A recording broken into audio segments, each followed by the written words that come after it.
Well, Dean, what do you take from tonight's game here at Wycombe? It was a really good run out. We knew it was going to be a good game for us. Gareth's done a fantastic job here, getting promoted last year on a shoestring budget, and but they're very competitive and tried to make it hard for us. So I was pleased with the attitude of the players, the way we set the tempo right from the off, on the ball and off the ball.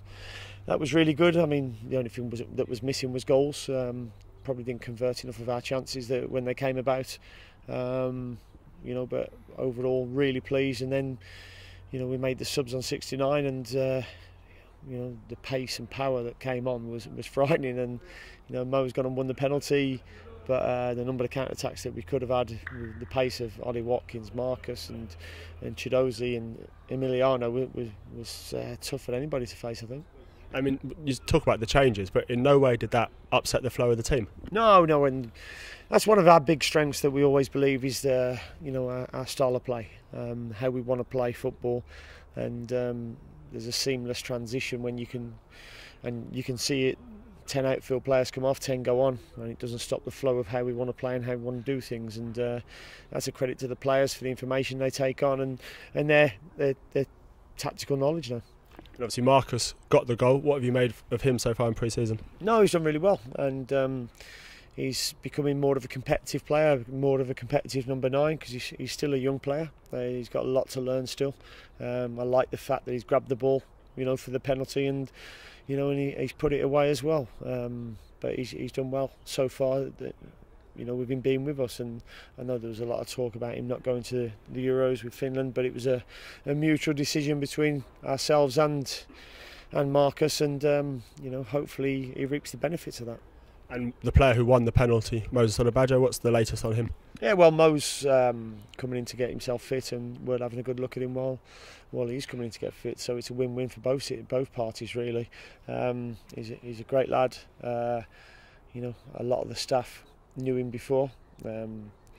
I knew him from scoring a last-minute winner against me at Leyton Orient when I was at Walsall, and I obviously know my connections at Leyton Orient as well, so I know him from there.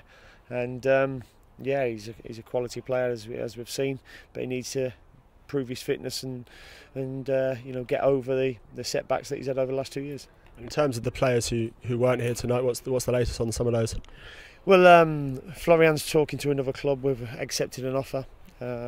So he'll be sorting out personal terms, and maybe I'm going to sneeze, it's gone, and maybe a medical. We've accepted the offer. I think we had muted conversations with him towards the end of last season about whether he wanted to stay, but I think obviously the clubs where he'll be going will be offered more money than we could offer him, and that's just how it works. And he's a great lad, Flo. He had a great season last year, and I've got a lot of time for him and wish him well.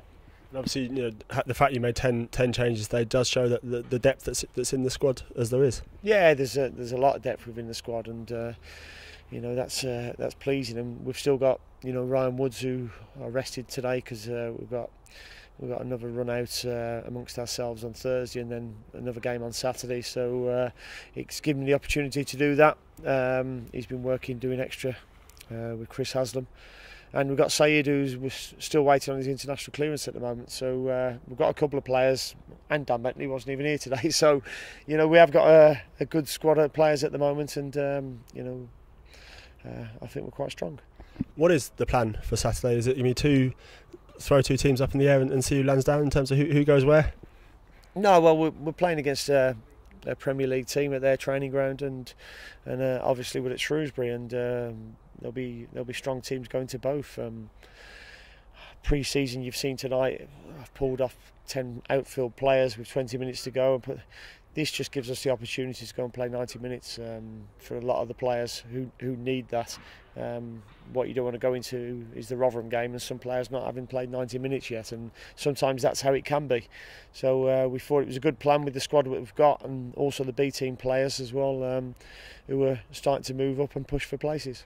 And is everything on track to be ready for that game on August the 4th? Yeah, I believe so. I mean, we've had a couple of knocks, obviously, Meps with his shoulder. But that's what pre-season's about. You will get knocks, but the attitude and the application of the players has been spot on, and you know, it's all I can ask for. And you know, they've not complained. They've got on with the work. They know it's going to be hard, but they know that, you know, the light at the end of the tunnel is to have a successful season.